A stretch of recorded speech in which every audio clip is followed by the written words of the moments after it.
Hello students, welcome to medical scholar. As per syllabus हम लोग cover कर चुके हैं agonist, antagonist, ligands, pair receptor. अगर आप लोग नहीं देखे होंगे तो जाके डिस्क्रिप्शन बॉक्स पे लिंक दिया हुआ है, तो आप लोग जाके एक बार चेक कर लीजिएगा। और एज पर सिलेबस जो बचे हुए टॉपिक थे वो है addiction, dependence, tolerance, tachyphylaxis, idiosyncrasy, allergy. ये 6 टॉपिक कवर करेंगे इन दिस लेक्चर में। तो ये टॉपिक जो है, ये 6 जो टर्म है बहुत इंपॉर्टेंट है फॉर सेमेस्टर एग्ज़ाम के लिए as well as competitive exam के लिए। और अगर इस टर्म के बारे में आप लोग नहीं कॉन्सेप्ट क्लियर करेंगे तो बाद में जाके बहुत दिक्कत होगा फार्माकोलॉजी पढ़ने में, क्योंकि बहुत तरह की ड्रग्स है जो एडिक्शन कॉज करता है, और कुछ तरह की ड्रग्स है जो डिपेंडेंस कॉज करता है, और टॉलरेंस भी कॉज करता है, एलर्जी भी कॉज करता है। इसीलिए ये टर्म को जानना बहुत ज़रूरी है। और इस टर्म का मतलब बीच में डिफरेंस बहुत माइनर डिफरेंस है, इसलिए आप लोग बने रहिए मेरे साथ वीडियो का एंड तक। और चलिए शुरू करते हैं। So basically addiction, dependence, tolerance, tachyphylaxis, idiosyncrasy, allergy, ये जो कंडीशन है और ये जो टर्म्स है बेसिकली ड्रग का मिसयूज़ या ड्रग का एब्यूज़ करने से ही होता है। तो बेसिकली ड्रग एब्यूज़ और ड्रग मिसयूज़ होता क्या? सो जो ड्रग एब्यूज़ है वो क्या होता है? बेसिकली आप लोग अगर देखे होंगे तो ड्रग एब्यूज़, एब्यूज़ का अगर ए बी वर्ड को हम लोग मतलब बाहर निकाल देंगे तो रहेगा यूज़। मतलब ड्रग का जो यूज़ है उसका ऊपर अगर हम लोग मिसयूज़ करें, मतलब ड्रग का जो एक्चुअल यूज़ है उसका अगर हम लोग मिसयूज़ करें, इसी को बोला जाता है ड्रग एब्यूज़। अगर आप लोग एग्जाम्पल तौर के समझेंगे तो देखिए, अगर किसी पर्सन को फीवर हुआ है तो फीवर होने से वो पर्सन को ड्रग दिया जाता है। तो ड्रग लेने के बाद उस पर्सन को फीवर ठीक हो गया। ठीक होने के बाद तो ड्रग नहीं लेंगे तो उस ड्रग को डिसकंटिन्यू करना है। तो ड्रग डिसकंटिन्यू करने से उसको बोला जाता है ड्रग का यूज़। मतलब फीवर हुआ तो फीवर के लिए ड्रग यूज़ किया जाता है, तो उसके बाद उसको नहीं मतलब कंटिन्यू नहीं करना, इसी को बोला जाता है ड्रग यूज़। बट अगर किसी पर्सन ने फीवर ठीक होने के बाद भी उस ड्रग को कंटिन्यू करते रहे तो उसी को बोला जाता है ड्रग यूज़ और मिस यूज़ और ड्रग एब्यूज़। ओके। जैसे मार्केट में कुछ दिन पहले एक ड्रग अवेलेबल था जो है कोरेक्स। बेसिकली कोरेक्स यूज़ होता था कॉफ सिरप के लिए, बट उसका कुछ साइड इफ़ेक्ट था जैसे डिजीनेस, स्लीपीनेस प्रोड्यूस करता है। तो इसी का ऊपर मतलब डिपेंड करके कुछ पर्सन ने इसका मिस यूज़ किया। मतलब वो कॉफ को ट्रीट करने के लिए यूज़ नहीं करता था, वो स्लीपीनेस और डिजीनेस के लिए पर्सन ने उसको यूज़ करता था। तो ये हो गया उसका ड्रग का मिस यूज़। ओके। जैसे इधर बोला गया है, refer to use of drug by self medication in a manner and amount that divides और different direction from the approved medicine and social patterns in a given culture at a given time. मतलब अगर किसी person ने drug को मतलब जो approve medical prescription है उसके दौरान अगर वो नहीं लेते, उसका मतलब गलत इस्तेमाल कर रहे, तो इसी को बोला जाता है ड्रग एब्यूज़। इधर कुछ मतलब मेजर पैटर्न है ड्रग को एब्यूज़ करने के। 2 पैटर्न है, एक कॉन्टिन्यूस यूज़ और एक ओकेशनल यूज़। कॉन्टिन्यूस यूज़ मतलब अगर किसी पर्सन ने ड्रग को रेगुलरली ले रहे हैं तो उसी को बोला जाता है कॉन्टिन्यूस ड्रग मिसयूज़ और कॉन्टिन्यूस ड्रग एब्यूज़, जैसे opiate, alcohol. Okay. And occasional use मतलब the drug is taken off and on to obtain pleasure. मतलब कोई पर्सन ने मतलब प्लेजर सेंसेशन के लिए अगर ड्रग को मतलब ले रहे हैं, लेने के बाद 2 दिन बाद फिर ले रहे हैं, फिर ऑफ कर दिए, फिर ले रहे हैं, तो ओकेशनली ले रहे हैं, उसी को बोला जाता है ओकेशनल ड्रग एब्यूज़। जैसे एग्जांपल हो गया कोकेन एंड एम्फेटामिन। और जो ड्रग एब्यूज़ है, ड्रग एब्यूज़ करने से ही और ड्रग मिसयूज़ के बाद ही ड्रग का एडिक्शन कॉज होता है। मतलब ये फर्स्ट स्टेज है, ड्रग मिसयूज़ का फर्स्ट स्टेज है ड्रग एडिक्शन। फिर ड्रग एडिक्शन से स्टार्ट होगा ड्रग डिपेंडेंस, फिर ड्रग डिपेंडेंस के बाद होगा ड्रग टॉलरेंस। मतलब ये सब इंटरलिंक्ड है और इंटरकनेक्टेड है। मतलब ड्रग का अगर मिसयूज़ करेंगे तो एडिक्शन कॉज होगा, फिर डिपेंडेंस कॉज होगा, फिर टॉलरेंस कॉज होगा। ये जो लास्ट है ड्रग जो टॉलरेंस है, ये है ड्रग एब्यूज़ का लास्ट स्टेज। ओके। तो हम लोग पहले स्टार्ट करेंगे drug addiction. So basically drug addiction क्या होता है? ड्रग एडिक्शन बेसिकली एक ब्रेन डिसऑर्डर है। तो addiction is a brain disorder characterized by compulsive engagement in rewarding stimuli despite adverse consequence. मतलब अगर किसी पर्सन ने कोई ड्रग का मतलब लेना स्टार्ट किया तो लेने के बाद उसको कैसा फील होगा? मतलब फील पे अच्छा लगेगा। लेने के बाद अगर उसको ड्रग को अच्छा लग गया, मतलब फील प्लेजर और फील प्लेजर सेंसेशन, तो फिर क्या होगा, वो ड्रग को फिर कंटिन्यू करेगा, मतलब फिर दूसरे दिन फिर वो ड्रग को लेगा।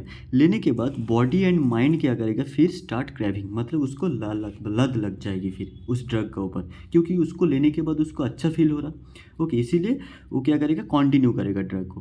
कंटिन्यू करने के बाद बॉडी और जो माइंड है फिर वो क्या करेगा, स्टार्ट क्रेविंग, मतलब उसको लत लग जाएगी। फिर डेवलप्ड होगा डिपेंडेंस, मतलब ड्रग के ऊपर डिपेंडेंस हो जाएगा। फिर डिफ़िकल्टी इन कंट्रोलिंग यूज़, मतलब ड्रग का यूज़ को कंट्रोल करने में बहुत फिर डिफ़िकल्ट आएगा। फिर negative impact on health and relationship daily life, फिर वो ड्रग का डेली यूज़ करने से क्या हो जाएगा, उसका जो हेल्थ के ऊपर बहुत नेगेटिव इम्पैक्ट, मतलब साइड इफेक्ट आएगा। बॉडी में कुछ जो चीज़ नहीं होने वाला था वो भी शो हो जाएगा। फिर रिलेशनशिप में दिक्कत आएगा, डेली लाइफ में दिक्कत आएगा। इसी को बोला जाता है एडिक्शन बेसिकली। मतलब अगर आप लोग समझे होंगे, अगर किसी ने दारू पीना स्टार्ट कर दिया, तो दारू पहले दिन जब पिया, पीने के बाद उसको बहुत अच्छा फील होगा। फील होने के बाद वो क्या करेगा, फिर उसी फील को महसूस करने के लिए फिर दूसरे दिन फिर पिएगा दारू। ऐसे ऐसे कंटिन्यू करते करते उसको क्या हो जाएगा, उसके ऊपर डिपेंडेंस स्टार्ट हो जाएगा, मतलब उसके बिना वो नहीं रह सकता। फिर वो डिपेंडेंट होने के बाद वो क्या हो जाएगा, एडिक्शन में मतलब बदलाव आ जाएगा। इसी को बोला जाता है बेसिकली एडिक्शन। ओके, नाउ इधर बोला गया है addiction, drug addiction is when someone become so dependent on drug that they feel they can not live without them. मतलब ड्रग अगर एडिक्शन में मतलब एडिक्शन हो जाए उसका ड्रग का ऊपर, तो एक टाइम आएगा जब वो कांट लिव विदाउट देम, मतलब ड्रग का बिना वो जिंदा नहीं रह सकता। इसी को बोला जाता है drug addiction. And it's a powerful habit that's hard to break, मतलब बहुत एक पावरफुल हैबिट है जिसको ब्रेक करना, मतलब ये बंद करना बहुत मतलब हार्ड काम है। ओके, इसका कुछ मेकानिज़म है, जैसे बोला गया नॉर्मल कंडीशन और एक एडिक्शन। बेसिकली नॉर्मल कंडीशन मतलब अगर एक एग्जांपल के तरह आप लोग समझे, जैसे इधर बोला कि नॉर्मल कंडीशन में जैसे समझ लीजिए आप किसी एग्ज़ाम में फास्ट आए होंगे, तो फास्ट आने के बाद ब्रेन को पता चल गया आप फास्ट आए होंगे। फास्ट आने के बाद आपका जो मतलब कि दिमाग में ऐसे खुशी महसूस होगा, जैसे हैप्पी फील करेंगे क्योंकि फास्ट आ गए। फास्ट आने के फिर गुड फीलिंग होगा, मतलब बॉडी में डोपामिन का सिक्रेशन इंक्रीज हो जाएगा। तो फीलिंग ऑफ बीइंग हैप्पी, मतलब नेचुरल तौर के तरह ना आप लोग मतलब हैप्पी फील महसूस करेंगे। लेकिन एडिक्शन क्या होता है, एडिक्शन के केस में ड्रग प्रेस्क्रिप्शन और ड्रग एब्यूज, मतलब डॉक्टर ने लिख दिया आपको 2 दिन दवाई खाना है, लेकिन आपने क्या किया, दवाई खाने के बाद आप लोगों को मतलब अच्छा फील हो रहा, तो क्या होगा, आप लोग तीसरे दिन क्या करेगा, फिर किसी पर्सन ने वो क्या करेगा, फिर लेना स्टार्ट कर मतलब कंटिन्यू कर रहा है, तो उसके बाद रिपीटेड यूज़ करेगा उसका, मतलब दूसरे दिन, तीसरे दिन, फिर जो चौथा दिन, ऐसे ऐसे करते गए तो to increase the level of dopamine, तो डोपामिन भी बॉडी में इंक्रीज होता जा रहा है। फिर टॉलरेंस स्टार्ट हो गया, मतलब उसको जो जब 1 महीना 2 महीना हो जाए, फिर उसको क्या होगा, और ड्रग चाहिए, मतलब नीड मोर ड्रग। इसी को बोला जाता है एडिक्शन।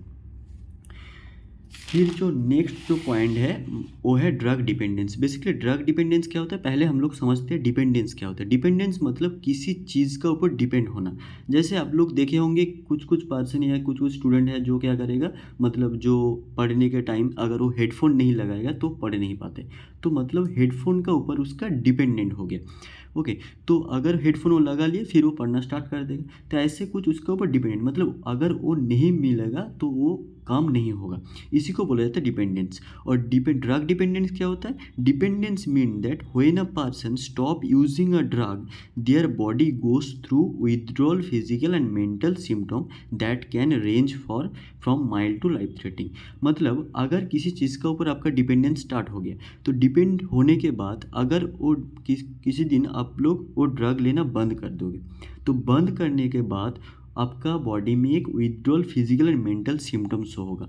मतलब अगर किसी बंदे का पेन है, तो पेन है तो उसके लिए ड्रग लेगा बंदा एक पर्टिकुलर टाइम पे। मतलब किसी बंदे का अगर शाम को हर दिन सिर दर्द होता है, सिर दर्द के लिए वो हर दिन शाम को एक ड्रग लेता है सिर दर्द बंद करने के लिए, तो उसका पेन रिलीफ हो जाएगा। मतलब वो ड्रग के ऊपर डिपेंड हो गया, ड्रग लेने के बाद ही उसका सिर दर्द ख़त्म होगा। लेकिन अगर उस टाइम पे अगर कोई उसी बंदा अगर पर्टिकुलर टाइम पे ड्रग ना ले, तो उसका पेन क्या होगा, नहीं हो, मतलब पेन नहीं बंद होगा, तो उस टाइम पे एक फिजिकल एंड मेंटल सिम्टम्स होगा, मतलब एडवर्स इफेक्ट आएगा। तो ओके, तो इसी को बोला जाता है ड्रग डिपेंडेंस। इधर क्या बोला है कि many people who take a prescription medicine every day over a long period of time can become dependent. मतलब अगर किसी बंदे का कुछ प्रॉब्लम है तो वो प्रिस्क्रिप्शन के दौरान एक मेडिसिन हर दिन एक ही टाइम पे और लॉन्गर टाइम से वो ले रहे हैं, ओके, तो उस ड्रग के ऊपर उसका डिपेंडेंस स्टार्ट हो गया। व्हेन दे गो ऑफ, मतलब अगर द ड्रग, मतलब अगर उस बंदे ने कुछ दिन जाने के बाद उस ड्रग को लेना बंद कर दिए, they need to do its gradually to avoid withdrawal discomfort. फिर वो विथड्रॉल करने के लिए ड्रग को क्या होगा कि डिस्कम्फर्ट आएगा बॉडी में, मतलब कुछ अलग तरह की सिम्टम्स शो होगा, ओके। इसी को बोला जाता है ड्रग डिपेंडेंस। तो आप लोगों को अभी दिमाग में आ रहा है तो एडिक्शन और डिपेंडेंस के बीच में मतलब फ़र्क क्या है। बेसिकली एडिक्शन मतलब वो चीज़ होता है जो मतलब दिन में हर समय आपको चाहिए ही चाहिए, मतलब उसका पर्टिकुलर कोई टाइम नहीं है, और उसका लेने के बाद आपका बॉडी में बहुत तरह की साइड इफ़ेक्ट आ सकता है। जैसे कोई बंदे दारू पी रहे, तो दारू पीने के बाद वो उस टाइम उसको मतलब 24 घंटा उसको दारू पीने का मन करेगा और वो बोलेगा मेरे को चाहिए ही चाहिए, और उसके बाद उसको क्या बॉडी में बहुत तरह की साइड इफ़ेक्ट शो होगा। लेकिन डिपेंडेंट का कॉज में क्या होगा, पर्टिकुलर टाइम पे आपको चाहिए, मतलब उस टाइम पे अगर वो ना मिल जाए तो बॉडी में डिस्कम्फर्ट शो होगा। इसी को बोलते हैं डिपेंडेंस। मतलब एडिक्शन के केस में वो 24 घंटा आपको चाहिए, लेकिन डिपेंडेंट के केस में आपको एक पर्टिकुलर टाइम पे वो चाहिए।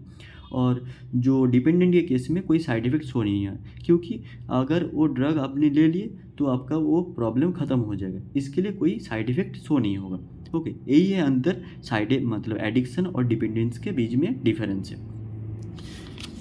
फिर जो नेक्स्ट टर्म है वो है ड्रग टॉलरेंस। तो बेसिकली ड्रग टॉलरेंस क्या होता है, tolerance developed when initially 50 mg effective. मतलब अगर किसी बंदे ने या कोई पर्सन क्या करे, मतलब एक कुछ मतलब डिसीज़ के लिए हर दिन वो 50 mg मतलब एक 50 mg ड्रग ले रहे हैं, तो इनिशियली वो 50 mg से स्टार्ट किया तो उसका बॉडी में बायोलॉजिकल या थेरेप्यूटिक इफेक्ट शो होगा। लेकिन अगर वो 50 mg हर दिन ले रहे हैं, मतलब रिपीट कर रहे हैं, डोज को रिपीट एडमिनिस्ट्रेट कर रहे हैं, तो उसके बाद कुछ दिन बाद मतलब एक हफ्ता 2 हफ्ता बाद वो 50 mg उस बॉडी में कोई थेरेप्यूटिक इफेक्ट शो नहीं करेगा। तब उसको क्या चाहिए, मतलब पहले वाला दिन में जितना उसको इफेक्ट मिल रहा था 50 mg में, 2 हफ्ता बाद उस 50 mg में उसका सेम इफेक्ट नहीं मिलेगा, तो उसका उसी सेम ड्रग का सेम इफेक्ट मिलने के लिए उसको डोज बढ़ाना पड़ता है। इसी को बोला जाता है, ये जो मतलब फेनोमेनन है इसी को बोला जाता है ड्रग टॉलरेंस, ओके। इधर वही बोला कि इनिशियली किसी बंदे ने 50 mg से स्टार्ट किया तो उसका इफेक्टिव शो हो रहा है, मतलब ड्रग का जो इफेक्ट है वो शो होगा। लेकिन उसी ड्रग को अगर इसी डोज को अगर रिपीटेड एडमिनिस्ट्रेट करते हैं तो कुछ दिन बाद patient require 200 mg same drug for same effect. मतलब पहले वाला दिन के लिए जितना इफेक्ट शो कर रहा था उसी इफेक्ट को फिर 2 हफ्ते बाद शो होने के लिए उसका ड्रग का डोज बढ़ाना पड़ेगा। इसी जो फेनोमेनन है इसको बोलेंगे ड्रग टॉलरेंस, मतलब बॉडी में ड्रग का टॉलरेंस हो गया, ओके।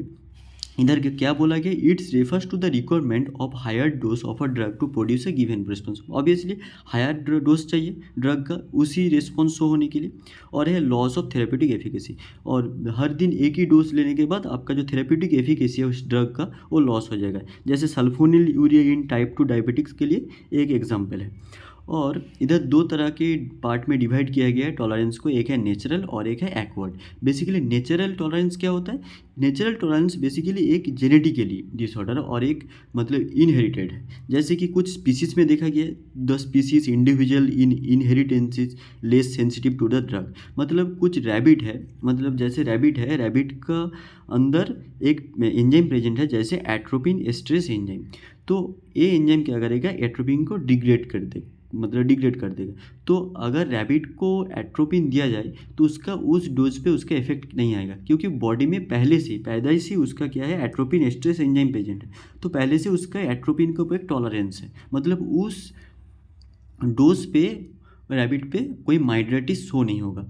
इसलिए ये है natural tolerance. But in acquired tolerance क्या होगा, अगर उसी डोज को आप रिपीट करते जाओगे, this occurs by repeated dose of drug, तब एक्वायर्ड टॉलरेंस शो होगा। जैसे एनाल्जेसिक आज आपने लिए 50 mg, तो 2 महीने बाद वो 50 mg में एनाल्जेसिक का इफेक्ट शो नहीं होगा, तब आपको डोज बढ़ाना पड़ेगा। तो यही है ड्रग का टॉलरेंस। फिर जो नेक्स्ट जो टर्म है वो है टैकीफाइलेक्सिस। बेसिकली टैकीफाइलेक्सिस होता क्या है? Tachy means fast and phylaxis means protection. मतलब अगर एक लाइन में इसको बोला जाए तो बेसिकली टैकीफाइलेक्सिस होता क्या है? एक लाइन में अगर बोला जाए, एक्स्ट्रा डोज और extra amount of drug is given but no effect is seen. मतलब अगर आपने किसी ड्रग का डोज, मतलब एक आज सुबह लिए फिर शाम को लेना है, तो सुबह में जो ड्रग आपने लिए है उसका जो इफ़ेक्ट है, अगर उसी इफ़ेक्ट को आप बढ़ाने के लिए अगर एक्स्ट्रा अमाउंट का डोज लेंगे तो इफ़ेक्ट नहीं शो होगा। क्यों नहीं शो होगा? क्योंकि अगर इसका मैकेनिज्म समझे हम लोगों को, तो इधर बोला गया है ए है सेल नॉर्मल, इसके ऊपर है रिसेप्टर। तो आपने ड्रग लेने के बाद ये ड्रग जाके रिसेप्टर के साथ बाइंड हो गया, फिर रिस्पॉन्स शो होगा। फिर आपने क्या करना है, जो रिस्पॉन्स को बढ़ाना है, तो क्या करेंगे आप लोग? एक्स्ट्रा डोज लेंगे। बट एक्स्ट्रा डोज लेने के बाद पहले से ही तो ड्रग रिसेप्टर के साथ ब्लॉक है, तो एक्स्ट्रा डोज जाके उधर बाइंड कहाँ करेगा? तो इफेक्ट भी नहीं शो होगा, तो क्योंकि रिसेप्टर ब्लॉक हुआ है, इसीलिए एक्स्ट्रा डोज लेने के बाद भी कोई इफेक्ट शो नहीं होगा। इसी को बोला जाता है टैकीफाइलेक्सिस। मतलब इधर इफेक्ट है, इधर टाइम है। मतलब अपना जितना भी डोज बढ़ाओ लेकिन इफेक्ट इतना तक ही रहेगा। ओके, इसी को बोला जाता है टैकीफाइलेक्सिस। उधर क्या बोला गया है? It refers to rapid development of tolerance when dose of drug repeated in quick succession result in marketed reduction in response. Okay, जैसे एग्जाम्पल है, एग्जाम्पल इधर क्या बोला गया है? Tachyphylaxis to nitroglycerine is observed among workers expose to this drug in its manufacturing industry. इसी को बोला जाता है मॉन्डेड डिसीज। मतलब अगर कोई वर्कर जो क्या कहाँ काम करता है? नाइट्रोग्लिसरीन मैन्युफैक्चरिंग इंडस्ट्री में काम करता है। तो नाइट्रोग्लिसरीन इंडस्ट्री में काम करने के बाद अगर उसको नाइट्रोग्लिसरीन दिया जाए तो बॉडी में उसका काम नहीं शो होगा, क्योंकि इधर एक मतलब आर्टिकल में देखा गया है कि नाइट्रोग्लिसरीन कंपनी में जो वर्कर काम करते हैं उसका ऊपर नाइट्रोग्लिसरीन का टैकीफाइलेक्सिस कंडीशन शो हो रहा है। मतलब उसका डोज बढ़ाने से भी उसका इफेक्ट शो नहीं होगा। फिर जो नेक्स्ट टर्म है वो है इडियोसिनक्रेसी। बेसिकली इडियोसिनक्रेसी क्या होता है? Idiosyncrasy is an unusual feature of a person. मतलब ये जो कंडीशन है बेसिकली एक मतलब मेजोरिटी नहीं माइनॉरिटी केस में देखा जाता है। मतलब 10,000 पॉपुलेशन में 10,000 पॉपुलेशन के अंदर एक पर्सन में इडियोसिनक्रेसी देखा जाएगा। जैसे अगर एग्जाम्पल की तरह समझे, एस्पिरिन का जो नॉर्मल डोज है वो अगर 10,000 पॉपुलेशन में आप देंगे तो देने के बाद कुछ साइड इफेक्ट नहीं आएगा, मतलब नॉर्मल डोज में। लेकिन उसी 10,000 पॉपुलेशन में एक पर्सन को जो सीवियर साइड इफेक्ट आएगा, जो एस्पिरिन का साइड इफेक्ट नहीं है, मतलब अनकॉमन एक साइड इफेक्ट है, उसी को बोला जाता है इडियोसिनक्रेसी। इधर क्या बोला गया? These are harmful and sometimes fatal reaction that occur in a small minority. मतलब 10,000 पॉपुलेशन में एक पर्सन को आएगा idiosyncrasy of individual for which the cause is yet poorly understood.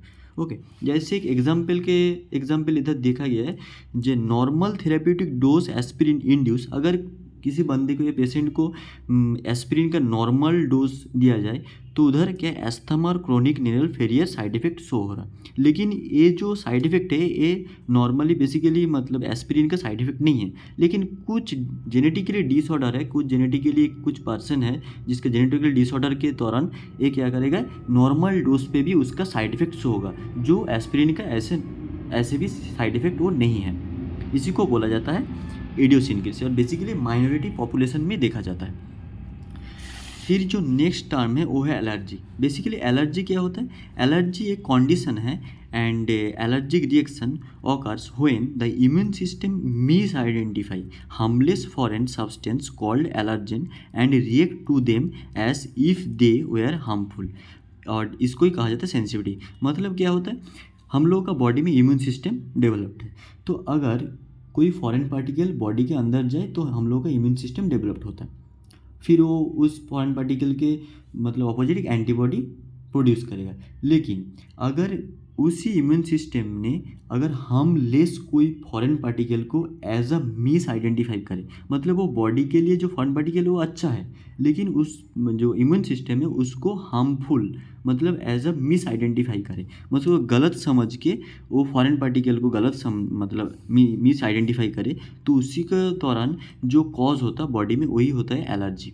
Basically कैसे होता है, heptane body protein antigen produce करेगा, antigen होने के बाद बॉडी में एंटीबॉडी आएगा, फिर एंटीजन एंटीबॉडी मिलके कॉम्प्लेक्स बनाएगा, बनाने के बाद वो टिश्यू मास्ट सेल को एक्टिवेट कर देगा, फिर एलर्जी कॉज होगा। एलर्जी मतलब स्नीजनिंग आया, फिर आ गया, फिर रैशेस ऐसे। और ड्रग का एलर्जिक कंडीशन क्या होता है, basically allergic responses to drug occur when there has been previous exposure to drug and when its sensitized individual is re-exposed to the same drug again। मतलब अगर किसी बंदे और पर्सन ने एक ड्रग ली है पहली बार, तो लेने के बाद वो फॉरेन पार्टिकल है बॉडी के लिए, तो बॉडी का जो इम्यून सिस्टम है वो क्या करेगा, उसके मतलब अगेंस्ट एक एंटीबॉडी प्रोड्यूस करेगा बॉडी में।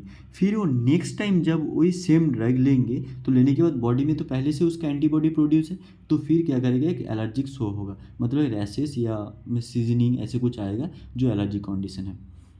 ये हो गया बेसिकली कुछ 6 टर्म। तो आप लोगों को आई होप आप लोगों को ये लेक्चर समझ में आया होगा।